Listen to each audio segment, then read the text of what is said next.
Hello, and welcome back to another episode. So, today we are going to delve into part two of our hormone episode because I really needed to open up the floor for discussion. This is by far one of my favorite Q&As, and if I'm being honest with you, I don't know why I didn't do this sooner, where I had one main episode and then did like a supplementary episode to break things down and like pull it into context for you all. But I have a feeling we're going to be doing that a lot more over the coming weeks. Nonetheless, I want to jump into today's episode like pronto.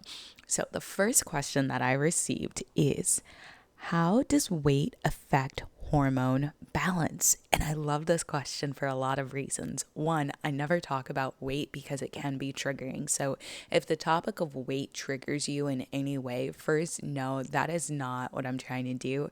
I'm here to inform you and not to offend you. But second, you might want to skip over the next minute or two if you know that's something that's going to trigger you.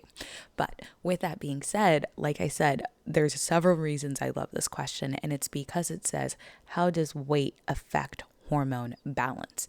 And I think what's interesting is we need to know that hormone balance affects weight, not the other way around. And the reason I want to say that is because oftentimes we look at weight and we're like, oh, that is the concern, whether you're overweight or underweight, right? But really what it is being overweight or underweight is actually a symptom of a hormone imbalance. Now, in order to really answer this question, a few things you need to know, like right off the bat, are the four key hormones that are going to be impacting your weight. So first and foremost, we have insulin, and insulin is the hormone that tells your body to store fat.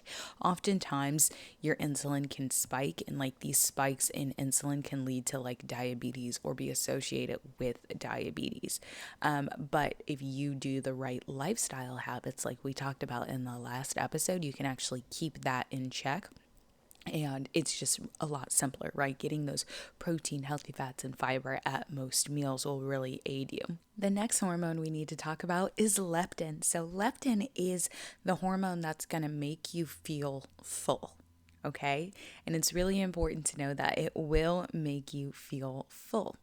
The next hormone I want to talk about is cortisol. Cortisol is also often called our stress hormone because it's released when the body is under stress. If your cortisol levels are chronically high, it actually can sometimes increase your estrogen levels, which means you can increase fat storage, which is like, what? Why is nobody telling us this, right?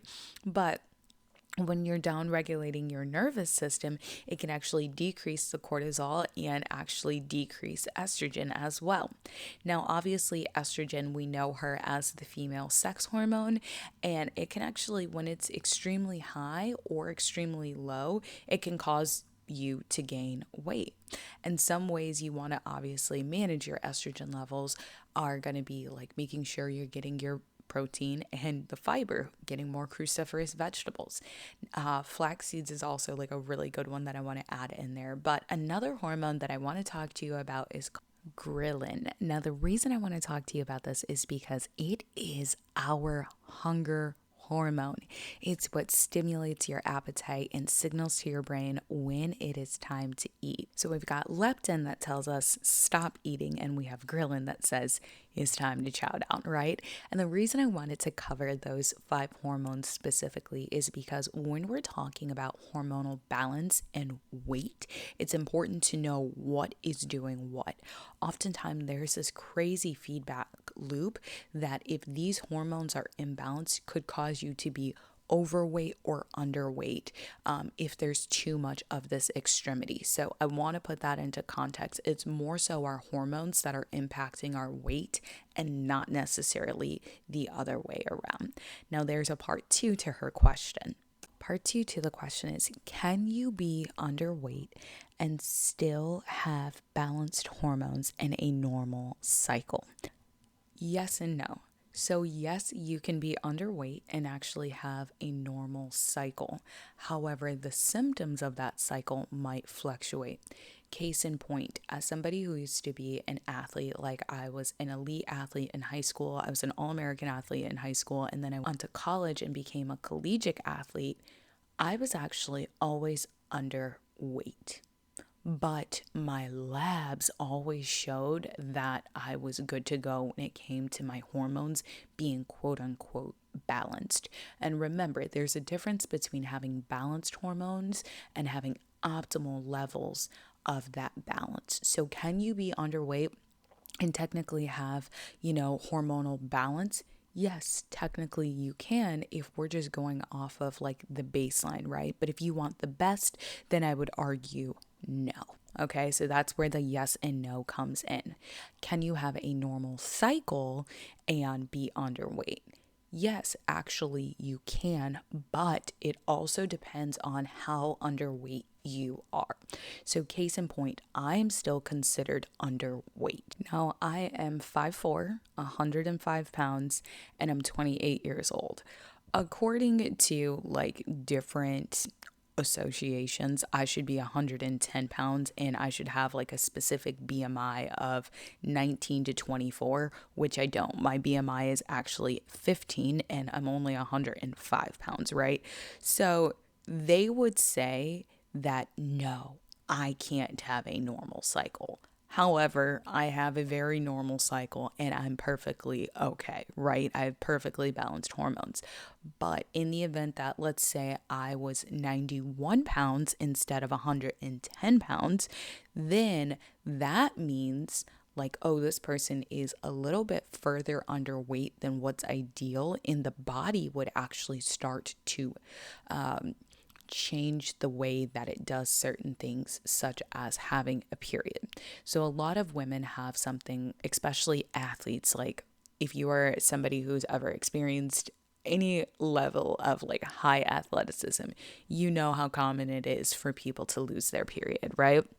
It's called secondary amenorrhea. That secondary amenorrhea is when the period is gone missing because of a hormonal imbalance.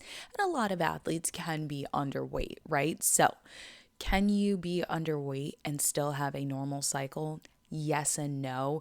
Terms and conditions apply because it depends on how underweight you actually are and what you think is normal.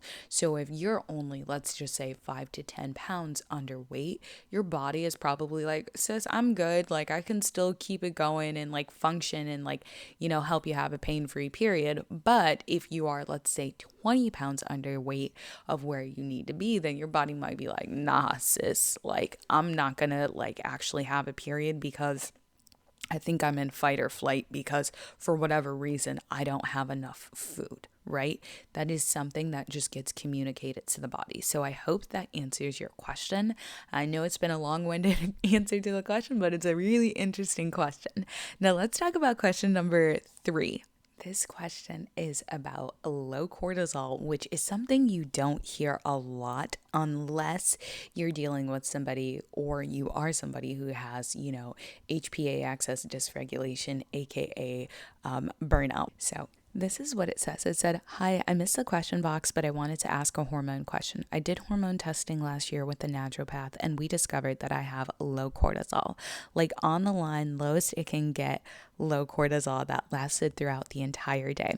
I'm wondering, what can I do to help this? Is this a sign of something deeper, like primary or secondary adrenal insufficiency that I need to see an endocrinologist about?" Now, I'm going to be honest with you.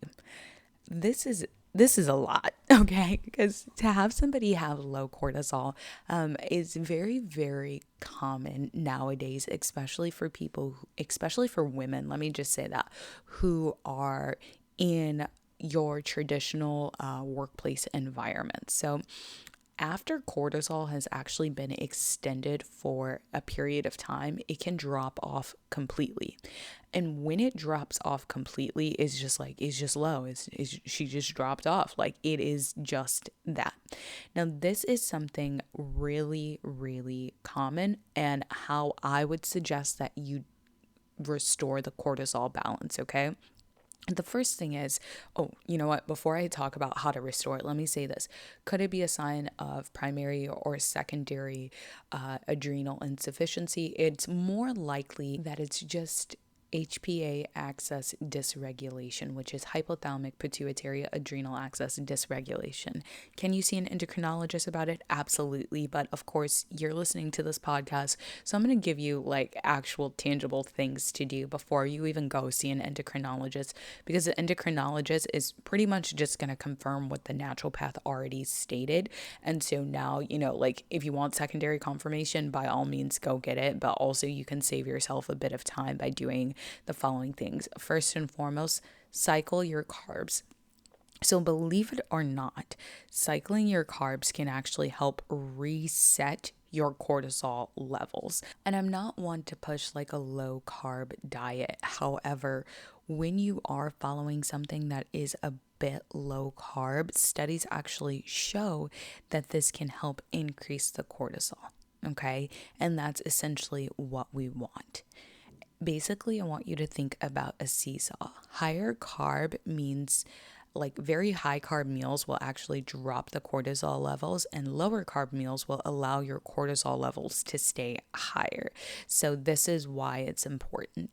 This is also because elevated blood sugar levels can help the pancreas make more insulin to manage an increase in cortisol. Insulin decreases cortisol output. So if you can actually increase your blood sugar levels, then you can actually increase the cortisol levels. Now, to each their own on this one. I just want to like throw that one out there. The next thing you can do is actually make sure you're getting enough omega-3 fatty acids as well as vitamin C. There was a 2010 published study that was done in the Journal of International Society of Sports Nutrition that actually said if people take a certain amount of fish oil a day for about 6 weeks, it can actually increase the morning cortisol levels that have actually been lowered. Now, the beauty of vitamin C, and I also feel like I should add vitamin B5 in there, is that vitamin C and vitamin B5 are just some of the things that we need for like a normal and natural like regulation of the body. And so doing those things can actually help level you out and just make sure that you're functioning the right way. Your B vitamin, so B5, is actually known to reduce the hypersecretion of cortisol. So although you as an individual have low cortisol right now, what this kind of tells me, like if I were your practitioner, I would be like, okay, so this person has actually had a lot of stress. And because they've had a lot of stress, this could be impacting, their cortisol levels now. That's why they're low now. So I would do as much as you can to actually help your body bounce back and give it those B vitamins. And in terms of vitamin C, this is just known for being a stress relieving nutrient. Again, I know we're dealing with low cortisol levels, but once your body actually begins to reset and produce the cortisol the way that it needs to, you'll want to supplement with that B vitamin and then that vitamin C. Of course, another thing we want to make sure you're doing is staying hydrated. I feel like that goes without saying, but staying hydrated, making sure you're taking the time to actually relax is going to tell your body, hey, I can get out of the sympathetic nervous system into the parasympathetic. And then when I'm in parasympathetic, I can actually go ahead and increase the cortisol output in the event that I'm in a fight or flight situation. I mean, that is just one of those beautiful things about the body is once the body is signaled like, hey, I'm safe, I'm calm, cool, and collected, it begins to balance itself out. So I hope that's definitely served you and answered your question. Some other things you can do to help increase this cortisol level is to time your workouts in sync with your cycle. During the 2 weeks, so phases 4 and phase 1, make sure you're doing those lower intensity, active recovery based things. And then during phases 2 and phase 3, doing those higher intensity based workouts, strength, resistance, all of that. You can also make sure that you're taking things that are adaptogenic. Adaptogenic adaptogens like ginseng, ashwagandha, elethro, things like that are really going to help relieve any stressors that might be present. And I know that, the levels are low right now, but if you give your body about 6 weeks, she's going to bounce back. Like your body's going to be like, last night I took an L, but tonight I bounced back. Just like in the Big Sean song. Yes, if you know, you know. And then the last thing is sleep hygiene. Honestly, friend, if you are not getting that 7 to 8 hours of like deep sleep, please get into it. If you're not getting the right magnesium, please get into it. Like taking a magnesium bath and then going to bed after, oh, it just hits different. So I hope that has answered that question. Now on to the next one. This question just hits different. And the question is just so simple. It's, what the heck are my hormones doing postpartum? And if I'm being honest with you, that's a good question. Like, postpartum hormones are definitely one of those things that are so tricky because the body does such different things post pregnancy. So for instance, I had someone ask me like, can I still practice cycle syncing if I'm breastfeeding? Sort of. And she's like, what do you mean, sort of? I'm like, well, if you're breastfeeding, your body's emitting prolactin, and prolactin is telling your body that you can't ovulate. So really, can you practice cycle syncing? You can try, but you're not going through the 4 phases because you're not ovulating, right? So, I mean, like, do you, boo? And so that's how I would answer this whole postpartum hormone situation. Your body is trying to rebalance itself and get into its own rhythm. So what it's actually doing is whatever it needs to do to adjust. Now, for those of you who are like, dealing with, trigger warning, postpartum depression or anxiety, the best thing you can do is, one, make sure you're getting in a lot of minerals, but two, talk to a therapist. Honestly, guys, I haven't gone through pregnancy, so I don't know what you're feeling, but it's also one of those things where I think it's so important that you get all of the support you possibly can. And what I'm learning through research every single week, I am reading something new about how minerals specifically are helping people with postpartum. Like, I can't stress it enough. So that's what I would recommend. And also give yourself a lot of grace. So postpartum, like honestly, post baby, right? Postnatal for like 2 years, especially if you're breastfeeding, don't even try to figure out what your body is doing. Like, just make sure you're doing the baseline of what you need to do in terms of nourishing your body properly, attempting to sleep and get that recovery in, because I know sleep is definitely, especially if you're not somebody who has like a sleep nurse, right? Sleep is like a very sacred thing, but completely interrupted when children are present, especially infants. So like, that's what you can do the best. I know you're probably looking for more information, but like, there's not much I can tell you because postpartum hormones are just that wild. Now, this is going to be the final question that I answer for this part of the Q&A, which is, can hormonal birth control balance my hormones? And let me just say this, if you have never heard my opinion and really my stance on hormonal birth control, I have several feelings. So first and foremost, as somebody who used to be on hormonal birth control, 10 out of 10 would not recommend. As somebody who is a holistic health practitioner, right? 10 out of 10 would not recommend unless it is saving your life, okay? Now, with that being said, I want to provide some context. A lot of times people get on hormonal birth control to help them get rid of certain symptoms like hormonal acne, for instance, or, their heavy flow or the period pain. And I understand that. However, when they get off of hormonal birth control, what they notice is that same pain actually comes back worse. That same discomfort comes back worse. That same issue comes back, and it comes back with a vengeance. Why? Because hormonal birth control isn't actually solving the root issue. What it is doing is basically just covering it like a Band-Aid. Let's be honest. We all remember putting a Band-Aid on. Like, I can remember going for a bike ride, falling off of my bike, right? Scraping my knee, and then like crying, right? But then I would put a Band-Aid over it to help it heal. a little bit, right? But sometimes if I took the band-aid off too soon, it would rip the scab off, right? That's the same thing that hormonal birth control does. So is it actually helping you balance your hormones? And again, yes and no. Yes, in the sense that if you are somebody who has low estrogen, it can actually increase estrogen, but that's not a natural form of estrogen, right? It's a synthetic form of estrogen. So that's where my no comes from. And if you're thinking, well, what about hormone replacement therapy? That's a totally different ball game, and it's something that people utilize in order to help, people get pregnant. I totally understand that, but is it actually balancing the hormones? Yes and no.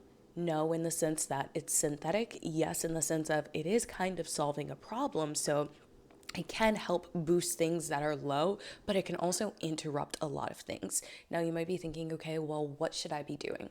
I would recommend trying everything that you possibly can that is 100% natural before putting hormonal birth control in your body. And that's because at the end of the day, hormonal birth control is actually an uncontrolled science experiment. And I don't know if you have heard me talk about these uncontrolled science experiments, okay?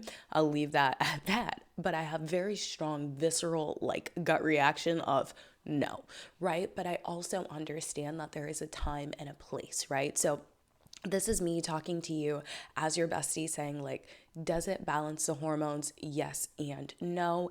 Is it something I recommend as a last resort? I suppose. If there's no other solution, and trust me, there's always another way, then I guess. But, I also understand that if you are feeling very desperate and you are looking for something that is convenient, I get why you're utilizing hormonal birth control.